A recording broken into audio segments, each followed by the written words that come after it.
Bless the Lord, oh my soul, oh my soul. Worship His holy name. Sing like never before, oh my soul. Worship Your holy name.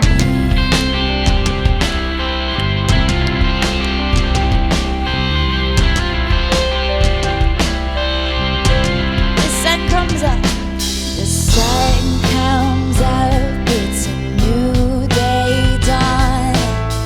It's time to sing Your song again. Whatever may pass and whatever lies before me, let me be singing when the evening comes. Bless the Lord, oh my soul, oh my soul. Worship His holy name. Sing like never before, oh my soul, yes. Worship Your holy name.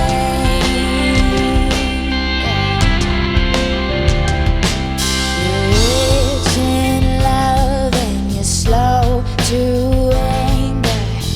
Your name is great and Your heart is kind. Oh, Your goodness I will keep on singing. Yes, I will. 10,000 reasons for my heart to find.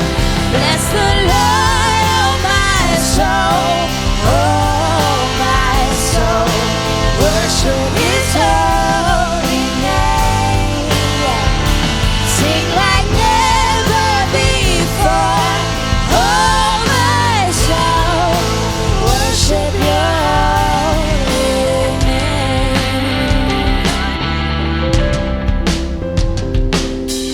And on that day when my strength is failing, the end draws near and my time has come. Still my soul will sing Your praise unending. Yeah. 10,000 years and then forevermore. Oh, forevermore. Bless the Lord, oh my soul, yeah, oh my soul. Worship His holy name. Yeah. Sing like never before, oh my soul, yes. Worship Your holy name. Bless the Lord, oh my soul, yeah, oh my soul. Worship His holy name. Oh, sing like never before, oh my soul. Worship Your holy name. Sing like never before, oh my soul. Worship Your holy name. Worship Your holy name. Yeah, worship Your holy name. God, I love singing to You, and I hope that you feel loved and that you're smiling right now. And I thank You so much for the chance to cuddle up around lots of warm people on this cold day and just sing to You. And I pray that you hear us and that you feel loved. Amen. All right, you guys sound awesome. Meet somebody around you, shake their hand, and you can have a seat.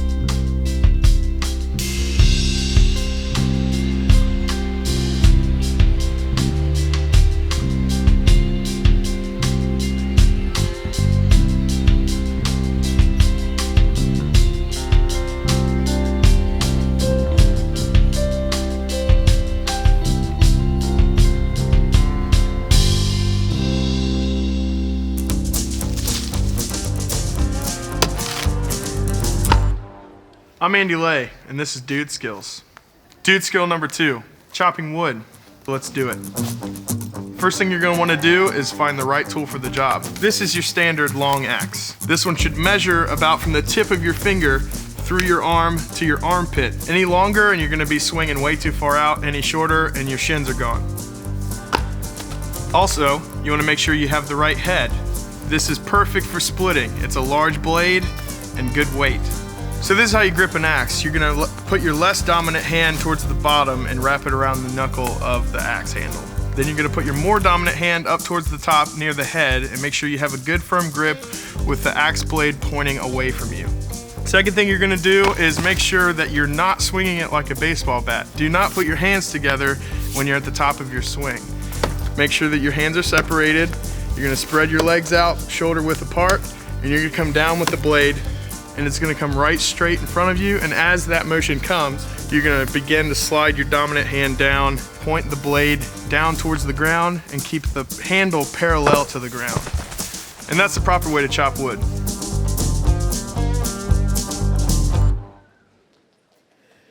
Yes, feel free to clap. Yeah, I personally just go to Kroger, but whatever you want to do. Hey, I'm Latasha. Good morning, everybody. I just wanted to welcome you all today and tell you about a couple really exciting things that are going on right now at Crossroads. We are in this series called Wolfpack, and we believe that folks around Crossroads are really like a big old pack of folks who love to get together and do things that change not only the city but the world. And one of the ways that we do that is through Go Cincinnati. Anybody? Yes, Go Cincinnati, absolutely. We mark your calendars. Go Cincinnati this year is May 16th.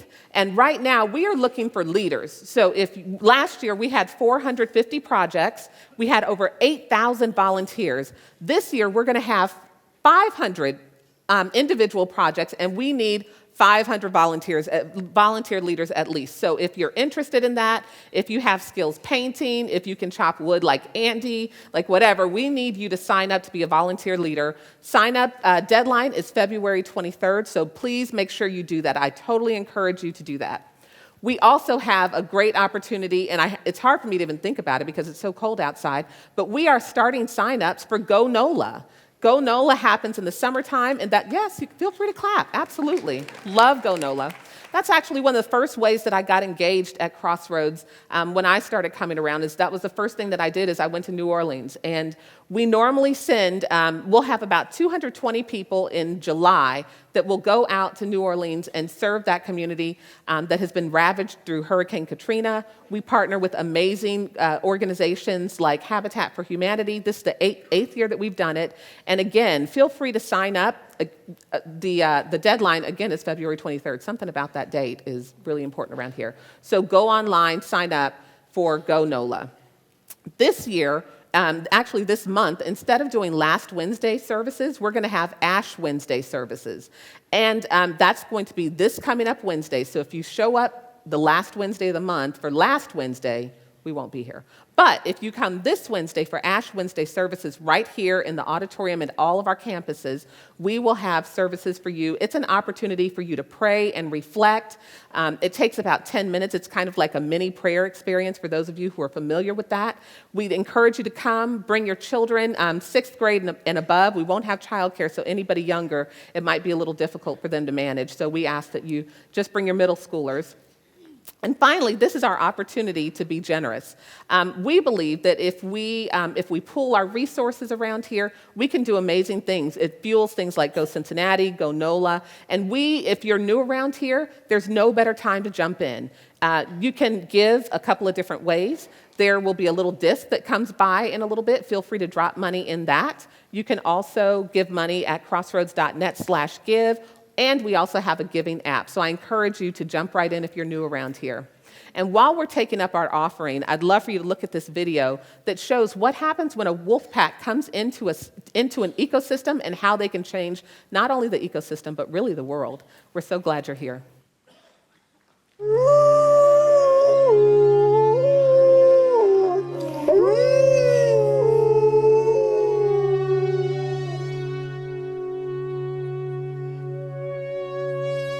One of the most exciting scientific findings of the past half century has been the discovery of widespread trophic cascades. A trophic cascade is an ecological process which starts at the top of the food chain and tumbles all the way down to the bottom. And the classic example is what happened in the Yellowstone National Park in the United States when wolves were reintroduced in 1995. Now, we all know that wolves kill various species of animals, but perhaps we're slightly less aware that they give life to many others. Before the wolves turned up, they'd been absent for 70 years, that the numbers of deer, because there was nothing to hunt them, had built up in the Yellowstone Park, and despite efforts by humans to control them, they'd managed to reduce much of the vegetation there to almost nothing. They'd just grazed it away. But as soon as the wolves arrived, even though they were few in number, they started to have the most remarkable effects. First, of course, they killed some of the deer, but that wasn't the major thing.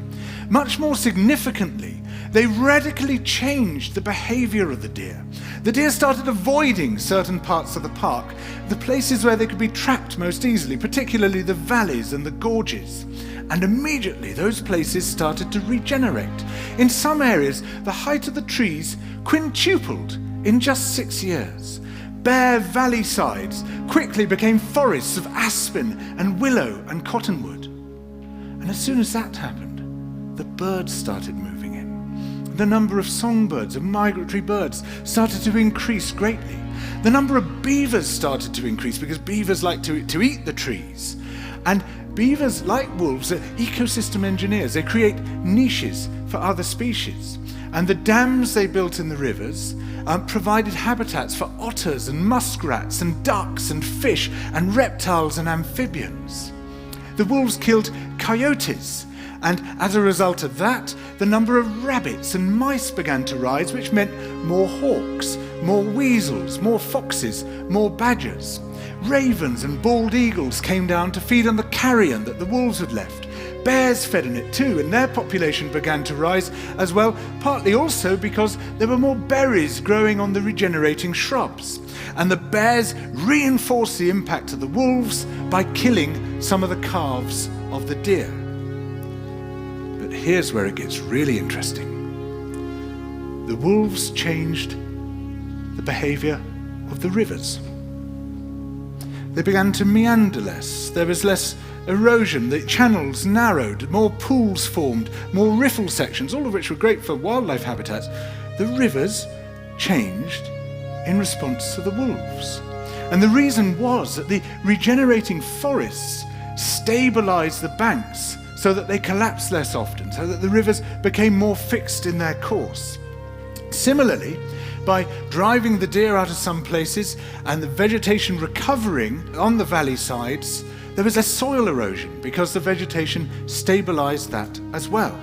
So the wolves, small in number, transformed not just the ecosystem of the Yellowstone National Park, this huge area of land, but also its physical geography. That's fascinating.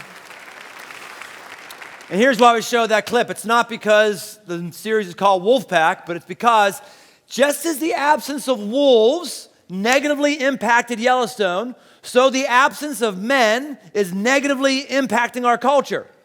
And so what we're trying to do is build into us who are males to try to get us to a new place to be a godly man. You know you're in a man series when someone gives you early on a little gift, a 1/4-inch drive snap-on socket. Oh, it's so good. Oh my gosh. Seriously. Oh, it's like, it is so. You've never held a tool unless you've held a snap-on. That's amazing. My only second snap-on tool, the other one was a Phillips head screwdriver. This is awesome. I'm just going to put this right here for safekeeping right here. But nonetheless, what was I saying? Oh yes, men, the absence of men. The absence of men in our society is hurting our society. 36% of children in our country grow up in homes without their biological father. Children in female-headed families where there is no man are 5 times more likely to live in poverty, repeat a grade, have emotional problems, handle depression, and be obese. The one thing that not all, the most common thing that inmates have. What is it? What's the most common thing that inmates have with one another? It's not race, it's not age, it's not socioeconomic background. It is the absence of a father in the home. The signs of male lack of positive influence are everywhere in our culture, and our culture is hurting. I don't care if you're on the right, I don't care if you're on the left. Be really hard-pressed to find anybody who says, yeah, culture's going in the right direction. It's not going in the right direction. Sebastian Junger, who's a documentary filmmaker, he's done Restrepo and another one, he says this: I think this is probably the first society in history that actively discourages an intelligent conversation about what manhood should require of men. Simultaneously, our society is asking adult males to be men, but what's a man anyway? Society should help define it so that I can achieve it, so that I know when I've crossed the finish line. Last week, we tried to help us understand what is the difference between a man and a boy. And my goodness, the feedback has just been off the hook, positive. Men and women, it's been ridiculous. And you know, ladies, as we talked last week, I'm going to be talking with men last week and this week. Other weeks in this series, we're going to be talking just to women, and other weeks are going to be sort of unisex both ways. But today, as we talk to men, I want you to know that everything that's said in here, you're going to agree, man, that's good for me. It's good for me because everything today has implications and applications for you as a woman. So even though I'm calling out man, you're going to see 90-some% of this can be directly applicable to you. And I think you're also going to see that one of the ways that you will feel more cared for, more loved, more valued as a woman is if your husband, your boyfriend, your brother is able to do the stuff I'm going to talk about today. So let's pray before I go any further. God, I thank you that you have loved us and you have included us in what you're doing in our culture. And I know that what you're doing, what you want to do, is to create greater men, more great godly men. And I'm thankful for the privilege to be able to be used to do that today. And that's what I want, God. Please use me to create more men in this room and all of our sites all over Cincinnati. And take men in your heart, take our hearts in your heart, in your hand, and mold us to be the kind of people you've always wanted us to be. And I pray these things in your name, Jesus. Amen. Well, what's the one spiritual discipline, if I could put it in your life, the one spiritual discipline that could transform you? There was only one that I could transfer from me to you, or there would be some amazing spiritual dump that, bam, you would have. What would be the one discipline that would make you an amazing godly man? Some might say, reading the Bible, knowing the scriptures. No. I might lose my preacher union card for that, but no. Some might say, well, prayer, obviously. No. So others might say, well, I know what you're going to say. Come to Crossroads and tithe. No. All those things are good. All those things are wonderful. But if there's one thing, one discipline, one ability you had to connect spiritually, and you did it really, really well, it would be a no-brainer for me, not even close. Choosing the right friends and working them wisely. Friendship, male friendship, is a spiritual discipline, and it needs to be elevated. I would take a guy who knows how to do that versus any of the other ones. If you knew how to do that, I'd be more confident that you would have a heart that was formed by God, and you're becoming a strong and forceful, appropriately forceful, godly man. You'd make fewer mistakes, and the mistakes that you made, you'd recover from them much more quickly. Women, I know one of the things that you want from your men, whether it's your boyfriend, your husband, whatever it is, I interact with women regularly who get really freaked out that there's not great men in their man's life. And I think it's because a woman feels a little vulnerable when there's a guy in her life that's on his own. Because men, become better protectors, better lovers, when we have amazing male friendships. And we see the downfall in our society of how this is hurting us, because our society is not encouraging this. 15 and 16-year-old males are 4 times more likely to commit suicide than 15 and 16-year-old females. 4 times. Unfortunately, I just heard of another suicide in the last few weeks here in our city. It's awful, and again, of a young male. And I think the leading theory as to why this is appropriate, it's this. Young females who are adolescent they feel confident and it's socially acceptable to be in friendships and be leaning into one another. But males, when you start getting that adolescence age, 15, 16, society starts sending messages that say, it's weak to be with other people. You don't need other people. Be your own man. You don't want anybody to need you, and you don't want to need anybody. You need to be your own person. And so when insecurities start to come, we crash. We crash, and there's no one to lean into. And awful stuff is happening. Dr. Dean Ornish says this about friendships. I am not aware of any other factor, not diet, not smoking, not exercise, not stress, not genetics, not drugs, not surgery, has a greater impact on our incidence of illness and our chance of premature death. You will die earlier physically if you don't have great friends, and you are spiritually, in fact, right now, I'll tell you right now, you're spiritually dead right now if you don't have great friends. I know that. And you might say, I'm not. Well, if you ever had them, you'd find out, oh no, I was. I was just a shell of myself way back when. We're going to look at David and Jonathan today. We looked at David last week.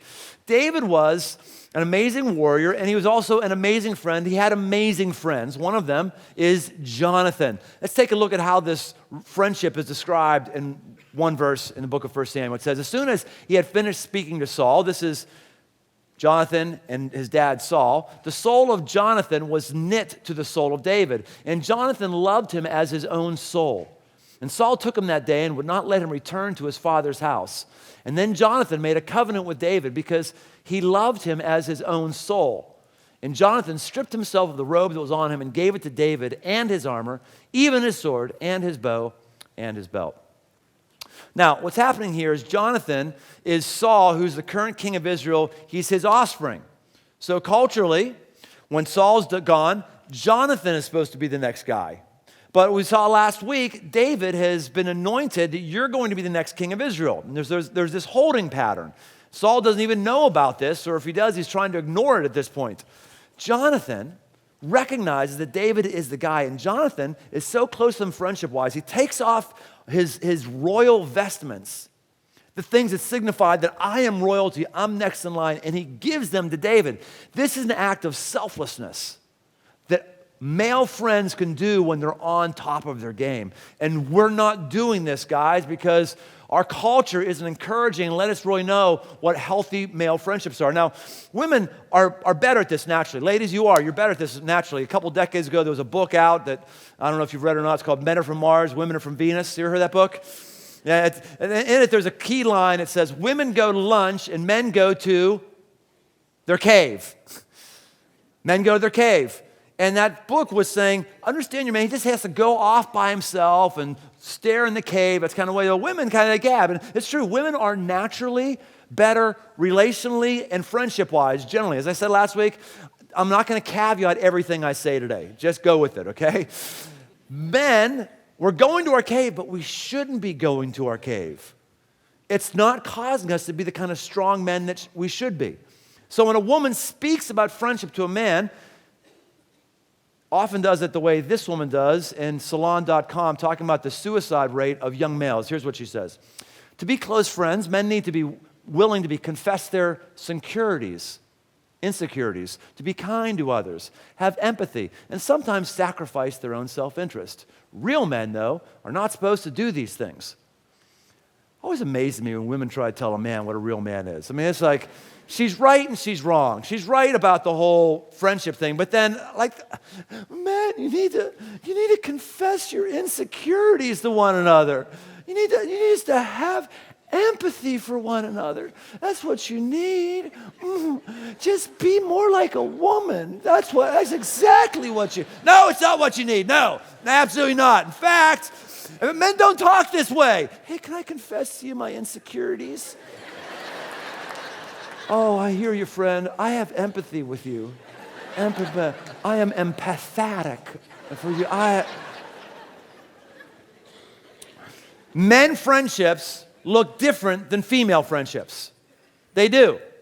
They have to look different, and we're not giving a model of what this looks like, and therefore our men in our culture are hurting. I'm going to give you 5 elements of male friendship. 5 elements of male friendship. Number 1, action.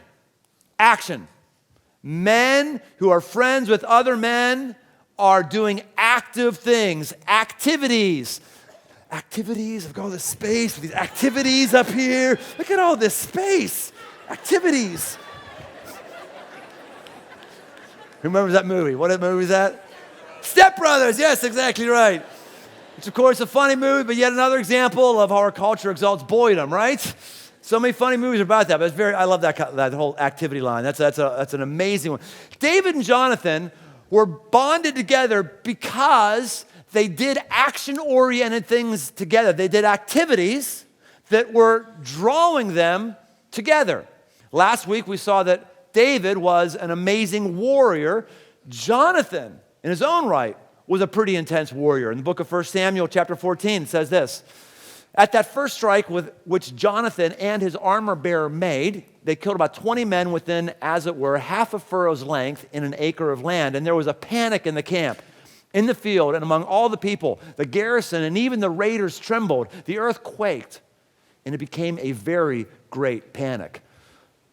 Jonathan and his armor bearer, they wipe out a bunch of dudes.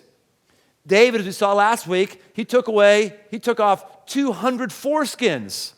Amazing. Now, fortunately, he was with guys as well. He didn't take by hand off all 200 on his own. He didn't do that. He was with other people. But this is also, I believe, what bonded them together. They were both warriors. They both understood how to use a sword. You don't have to know how to use a sword to be a friend. You don't have to be a warrior to be a friend. But you've got to be able to find things that you do that you want to do and go to a place where other men may be, because there's a place where you may be able to develop a friendship. Men, let me tell you something. You've been told that if you're close with another guy, it's effeminate, and that's a lie.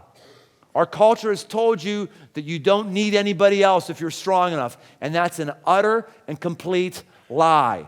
This is what's building a culture of men that aren't men. We're lacking the capacity for intense, great male friendships.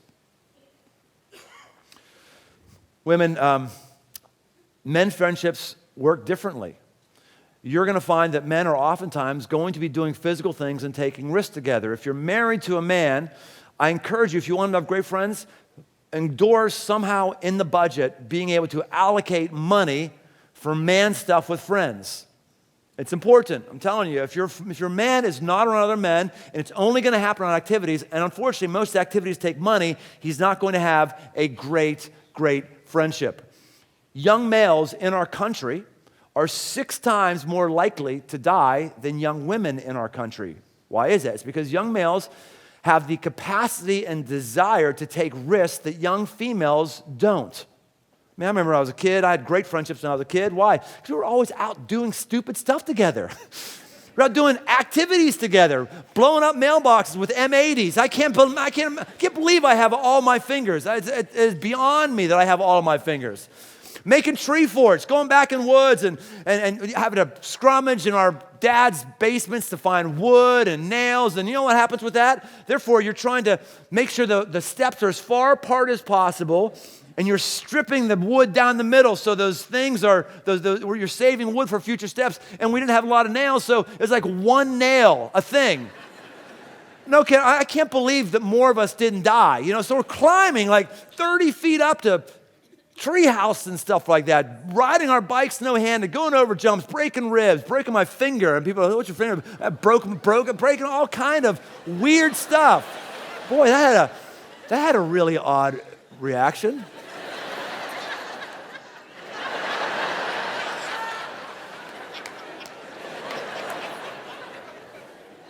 There's something about risk and action that draws us together. And David and Jonathan had this. 2 Samuel 1:26, it really describes the depth and intimacy of their friendship by saying, I am distressed for you, my brother Jonathan. This is poetry that David has written. I'm distressed for you, my brother Jonathan. Very pleasant have you been to me. Your love to me was extraordinary, surpassing the love of women. Now, this verse is one that some people look at and go, gosh, I know why they were so close. They were gay. I mean, there's commentators that are trying to believe this over the last 10 to 20 years, and In our culture, we've got a couple problems. We do have a culture that's still a bit too homophobic, and our culture is doing a better job at coming against homophobia, but there's also another extreme on the other side. We also, many of us, suffer from homophyxia. We are fixated with homosexuality, so we see it anywhere we possibly can. So, oh, there it is, look at that. Dave and Jonathan, they were gay, had to be there. And the idea that we in our culture would look at that and say they had to have a gay relationship is an example. Our culture is so clueless about male friendship. No other culture in the history of the world has ever come to that conclusion. But our culture that doesn't understand male friendships, oh gosh, you're close to another guy? Must be something unusual happening there. I'm uncomfortable. I'm personally uncomfortable when I hear guys say, well, my wife is my best friend. I'm uncomfortable with that. Let me tell you why. First of all, Libby's not my best friend for two reasons. First is, friend is too low of a descriptor for what my wife is to me. The Bible says that she's my flesh. She's not my friend, she's my flesh. So we're one flesh. So when we have sex, when we have intercourse, and we are literally one flesh physically, it mirrors it before God. Whether we're having sex or not, we are one before God. We are one. Not two individuals, we are one before God. She's an appendage of mine, I'm an appendage of hers. We're flesh. We're not friends. Not only that, we are friends, but she's not my, it's just different. Not only that, there's things that a guy can say to me, that's a friend of mine, that she can't say to me. Or if a guy says it to me and she says to me, it has more weight coming from a guy. There's things that a guy friend of mine can understand about me and my pressures and insecurities that she can't understand. It's just different. And she understands that and she's okay with that. And she talks about her best friend. I don't feel like, am I not your best friend?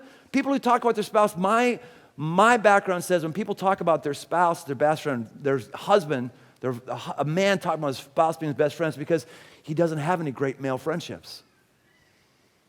I don't know who my best friend is. Guys don't think that way. I mean, if you could say, give me your top 5, I could probably do that.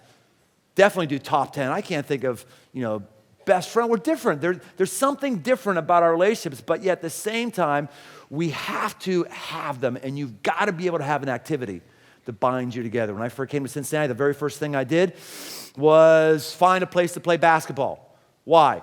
Because I wanted to find a place to meet other guy friends. And one of the sadder days of my life was 6 years ago or so when I decided I had to walk away from the club where I played basketball 3 or 4 times a week over lunch because my spine just couldn't take the pounding. And why was I bothered?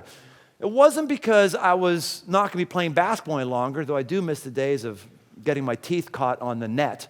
I remember those days. It wasn't that. It was that I knew when I left, I was going to be leaving friendships. And we get together with those guys once a year for something, and every time we're together, like, oh gosh, we got to get together more. And I know, no, we never will.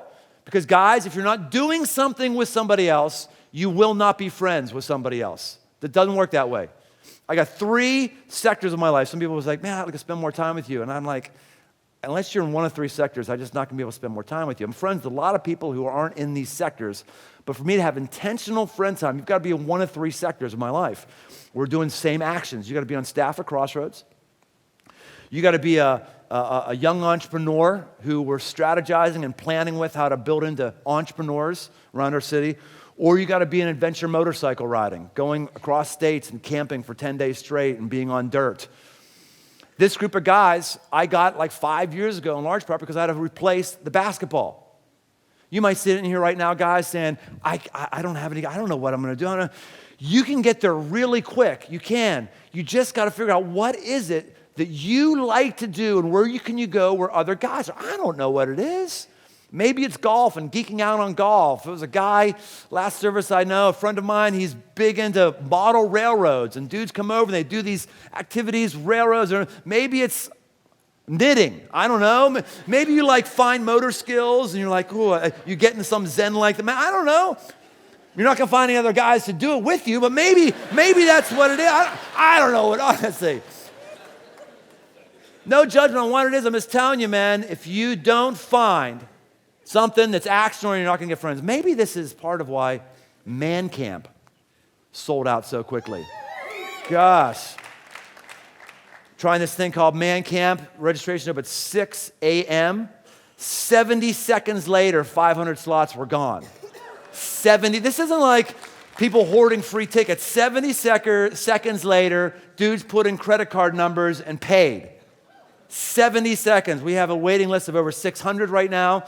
We've decided those who are on the waiting list are going to get an email pretty soon. You're going to get first crack at another one we're going to add just to help demand on March 21st. Duplicate event, different guys. This is really crazy. We should be really encouraged by this because it shows that men are hungry. Men are hungry to grow spiritually and to be connected. And you know, if we said, hey, we're going to have a seminar. We're going to have a seminar, come to the church and do a seminar, people wouldn't have showed. It's like there's activities, there's action. Like, I don't know what's going to happen. There's intrigue. This is huge. It's big for us. Number two, the second element is authority. As I go on here, I'll spend less and less time on these things. The second element of male friendships is authority. You really respect my authority. Authority. I always forget the name of that television show. South Park, that's right. Authority. Respect my authority. Jonathan and David were under the same authority. You have to have the same code, the same constitution if you're going to be great friends with somebody. Here's what they say. And Jonathan said to David, the Lord, the God of Israel, be witness.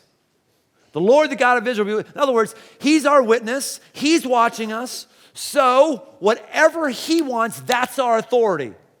Guys run in packs where there's similar values, good values, bad values, whatever. They run in packs that way. For you to have a great friendship, you've got to run in pack with somebody who follows the same authority for you. And if you want to be a godly, strong man who has the highest potential in your life and the highest ability to bless, you will find people and you will come under the authority of Jesus. You will come under the authority of God. And when you find that, man, the relationship will take off because our culture is trying to be the authority that's telling men what's good and what's bad, and that's why men are boys in our culture. That's why the default mode is not to grow into a strong individual. It's to be an inward-focused, selfish individual. Examples from culture. As I have a men's magazine that I get. It's called Men's Journal, right here. Ooh, I'm sorry, I just couldn't help but noticing. Oh, it's so nice. Listen to this. Oh, it's like, okay, anyway, Men's Journal. I'll get distracted. Let me put that away. I can't wait to use that later on. Men's Journal. This is one magazine I get. I used to get some other ones, but I got rid of them because, like, shoot, I don't know. It seemed like 2 out of every 10 articles was about how to bag the chick in the cubicle next to you. Honestly. It's like, you got to be kidding me. It's like all this weird. And I'm not talking about porn magazines. I'm talking about in this thing right here. But this magazine, the only thing that bothers me about it is they do this cool gear stuff all the time. Spring gear, gear of the year. It's all about how to spend money on cool manly stuff. There's never any articles in here about how to develop your internals, about how to manage money to bless people. There's never articles like that in here. All this stuff is just stuff that's odd. It's external stuff. Wait a minute. Is this boy's life or is this, it's Men's Health? Look, he's like, wow, I have something down there. I didn't realize that. Yeah, so.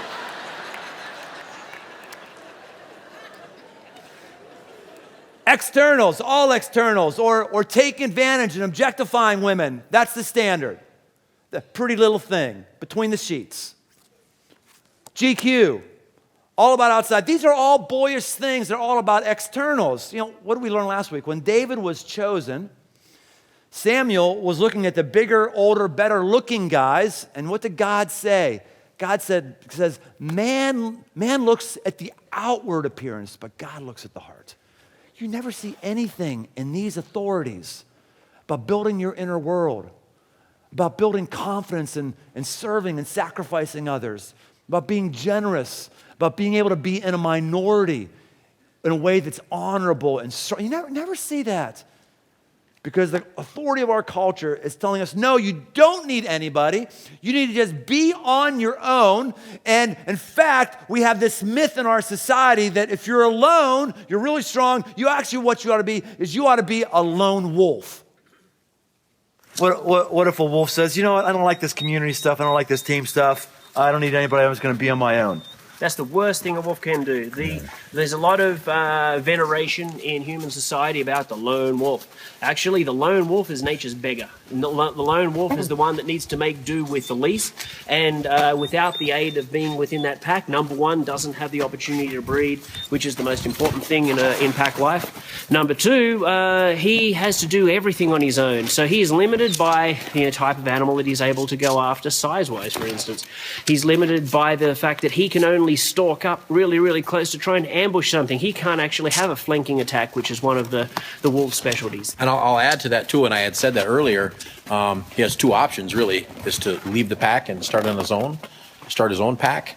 But being that lone wolf, the odds of him making it to start a new pack are pretty slim. So that's a pretty big one right there. I mean, a lot of men just do not want to be dependent on one another. Mm-hmm. We want to be our own man, solo deal. Is it dependence? Like you got to start to draw some interesting distinctions here. Right. Do you feel as though because you're a part of a group, does that make you dependent on the group, or do you feel as though that group is all working together to bring you up? There you go. You know, there is distinction within the exact same phrase. There's two ways to look at it, and there's two very opposite outcomes depending on how it's actually played out. Phenomenal interacting with those guys and real wolves out in Montana several weeks ago, and learned a lot. And again, there's another thing from the wolf pack world that transfers to the man world is that lone wolves are losers.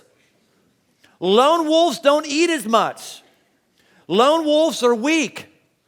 Lone wolves are outcasts. And yet we think, man, he's his own man. He's his man's man. He's like pulls himself up by his own, but rugged individualism. No, that's a recipe for disaster. It's a recipe for remaining weak. Proverbs 17:17 says, a friend loves at all times, and a brother is born for adversity. All of us will have adversity, and how you come through it will be totally tied to whether or not you've got friendships you've been doing stuff with and you're under the same authority. This is why you never have to worry about me leaving Crossroads. Maybe getting fired from Crossroads. You never have to worry about me leaving Crossroads. You haven't for a long time. Why is that? Is it because there's not a job that will be challenging and fulfilling for me somewhere else in the country? No, not that. Is it because I couldn't get paid more money elsewhere? No, definitely not that. Is it, well, you wouldn't want to uproot your family and make this and that? No, family would get over it. What is it? So I could never give up my friends. I am a rich man. I am a rich man right now. The people who have my back when I have their back and the life that I get, I can't imagine starting from ground zero with that. God can do anything in my life he wants to. But I'm just telling you, that's how valuable friendships are. It's how critical. If you want to be a rich man, you want to be a strong man, you will be a man that has amazing friends in your life. And when you do, you're going to give them affection. Affection. That's the third thing. Affection. Jonathan and David were very affectionate with one another. In the book of 1 Samuel, it says this. And then Jonathan arose, David arose. It is there, right? 1 Samuel 41. David rose from beside the stone heap and fell on his face to the ground and bowed 3 times. And they kissed one another and wept with one another, David weeping the most. This is amazing affection, kissing one another, weeping with one another, loving one another. This is weird from our culture. First time I went to India, it struck me how when I was in traffic, I would see these day laborers in these little pickup trucks, and they were jammed in there, and they not just were close to each other, but they were like hanging with their arms around one another. See dudes like holding hands and stuff like that. And I was like, what's going on over here? He said, well, that's just kind of how men operate in our culture. They're very affectionate. Totally opposite from us, right? Like, how you doing? Maybe if they're a little closer and go, eh. And then maybe like a little one like back slap, you know? Like, when's the last time you saw, hey, how you doing, man? Just bear hug. Totally foreign to us. The Apostle Paul, speaking to men, says in the New Testament, greet one another with a holy kiss. But like, ooh, that's weird, oogie boogie. Yeah, I'm not that kind of. Yeah. What is wrong with us? It's so hard for us to give affection to our friends. When you're in a great friendship, you'll grow in that area. You'll go in that area. The two kissing cousins to one another are affection and affirmation. you guys are sitting at this table because each of you has played a really, I would say, vital role in me being the man that I am right now. And so I would love to just tell each of you part of that story and why your character and relationship with you has made me who I am. So it starts with you, Josh.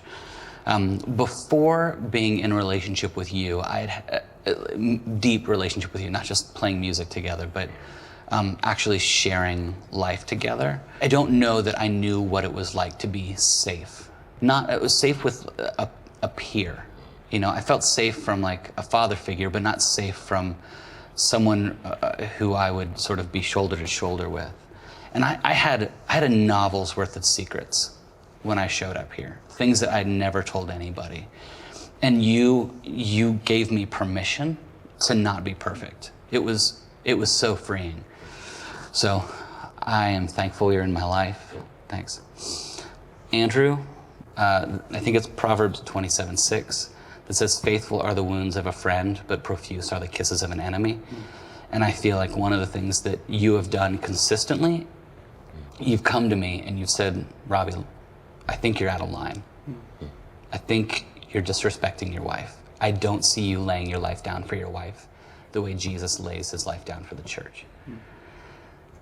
And in the moment, I want to turn away and I just want to be like, shut up.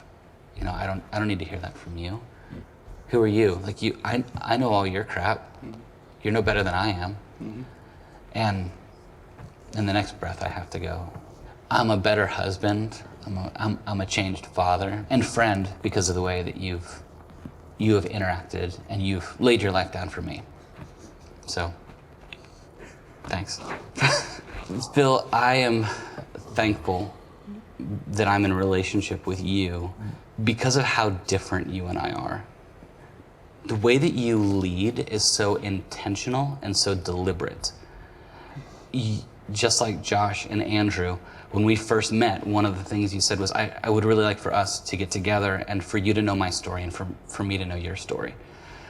And we opened up our book of secrets, and here's this you need to know about me. And God is still working on these aspects of me.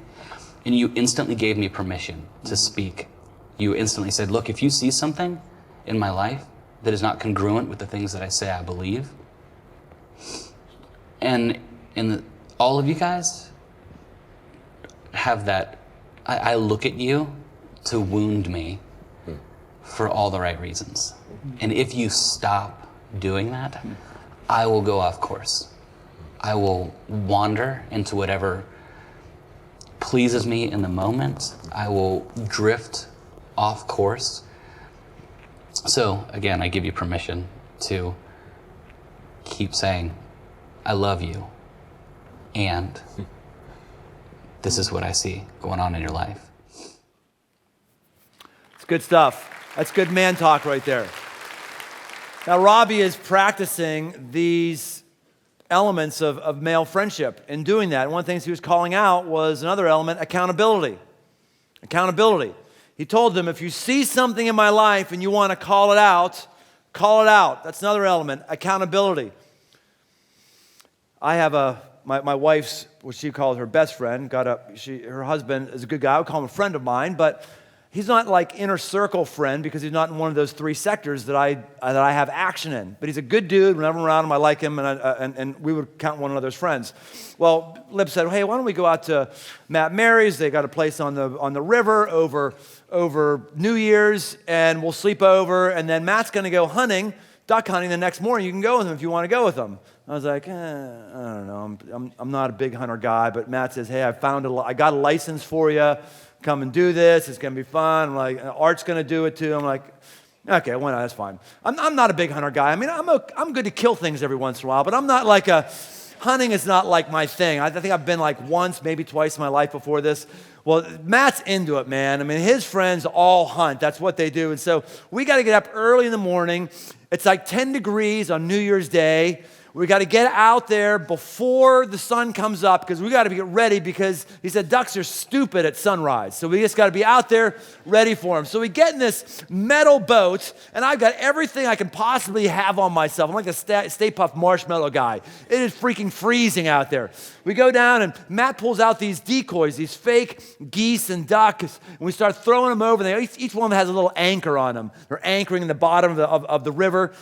I think we got a picture of what they looked like, took a shot of it, and then pulled up the boat and parked it on the side and towed it up. And then he's got in this boat, you got these things called blinds, which are these or blinds. They're big curtains attached to PVC pipe that fold up and come at an angle, and it's camouflage and it's got straw in it. And then they got one on both sides of the boat, so the whole length of the boat, you can't see anything underneath it, and there's a hole in the top. And so the three of us are down inside with our guns. No one could see us. So I said, man, what's up with you got all these fake decoys out there, and then when he sees a flock going overhead, he pulls out his call and goes, trying to sound like a duck, and I'm going, why does this work? He says, well, ducks are social creatures. They like to make friends. So here's what's going on. So these ducks are flying high, and they're going I got to get down south. And all of a sudden they're going, hey, is that Bill and Stella down there? I haven't seen Bill and Stella for a while. Hey, Frank, you know Bill? No, I've not met Bill and Stella, but I'm totally up for making new friends right now. Great. Let's go see what they're doing. So they come down, and as soon as they come down, before they land, they spread open their wings to give a nice big target, and right when their feet hit the ground, three guys come up. It's awesome. It's utterly awesome. It's great. Now, those of you who are not hunting fans, we didn't hit a single duck the whole morning. I have no idea how we didn't hit a duck all morning. I have no clue. I unloaded enough lead that barges have been grounding out on the bottom of the Ohio River. All three of us. It's ridiculous. It was fun with that. And you know what that was? That was a physical example of things that friends do. Friends give one another hunting licenses to come after things in their life that need to be killed. Friends say things like, if you see something that needs to be said, you say it to me. The Bible says, as iron sharpens iron, so one man sharpens another. I want to sharpen you. I want to make you tougher. I want to make you more tempered. I want to make you sharper to cut through the things in life. That's what we do as friends. See something? I can't imagine where I'd be. People hadn't called out behavior that they saw in my life. All kinds of behavior. Financial behavior, sexual behavior, family behavior. Just how I would even interact in a meeting. Man, the way you're carrying yourself in a meeting is, I can't imagine. Dudes, give your friends a hunting license to see what's going on in your life and speak to it. And if you find somebody who gives you that hunting license as well, you've got yourself a potential amazing friend. But this is not about sadism. This is about having a great friend and a great life, and you've got to find somebody who is okay for affection and affirmation. That's the fifth element, affirmation. Affirmation. Who feels strong, giving you strong encouragement. What's encouragement? Encouragement is when you put courage into somebody. Encouragement. Boys can't encourage. Because boys feel this sick competition that's always happening, that if I encourage you, I might be building you up and you might get beyond me and I would feel bad being down here. So I can just make fun of you. It's all I do is make fun. Now, men, we make fun of each other. We all have a little bit of a junior high in us. So poking fun at one another happens all the time with my friends. But the base of it is affirmation. That I'm thankful that you're in my life, and I want to tell you as regularly as possible how thankful I am that you're in my life. So we're going to do this right now. We're going to give you an application of making a friend right now. This will give you the ability to maybe make a friend or to build a friend right now. And this is for all of us, men, women, boys, girls, all of us right now. Let's take out our device. Assume you got a device. The early service at 8:30, they did not. Those old people, they don't have devices like this. A couple of them brought typewriters with them, but... So here's what we're going to do. We're going to, everyone in here, Who wants to go to the new place with friendships? We're going to write an encouraging email to someone like right now. I'm going to choose, this is great, I get to do this 5 times. I'm going to do Art, and I'll just, as an example, I'll read out what I'm going to say to him. So go ahead and get your contact list.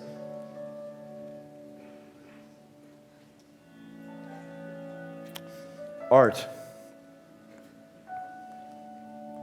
so thankful for your friendship. When I saw you at the earlier service,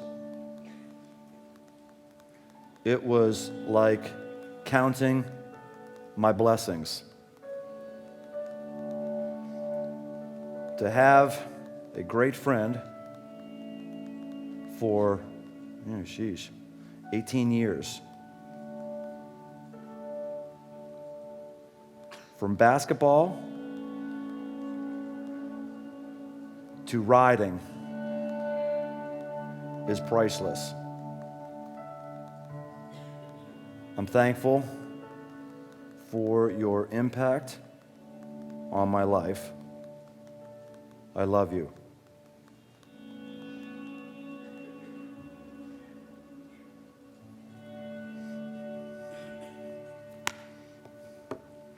Come on, men. Men, come on. Let's go to a new place. Let's leave the lone wolves behind. Let's leave the lone wolf way behind us. It doesn't lead to profitability. It doesn't lead to strength. It doesn't lead to building great women. It doesn't lead to building great finance. It doesn't lead to building great relationship with God. It doesn't. You were made to be linked with other men. You were made to be a great friend and to have a great friend, the process to become a man of God. So God, I pray for your blessings on these people right now. I pray for every friendship that's represented in this room and in Oakley and in Mason and in Florence and the West Side and in Clifton, that these relationships would grow, that the right friendships would happen and the wrong friendships would drop away. So put your strength and grace on all these people of yours. And I pray these things in your name, Jesus. Amen. All right, great. We'll see you Ash Wednesday this Wednesday or next weekend.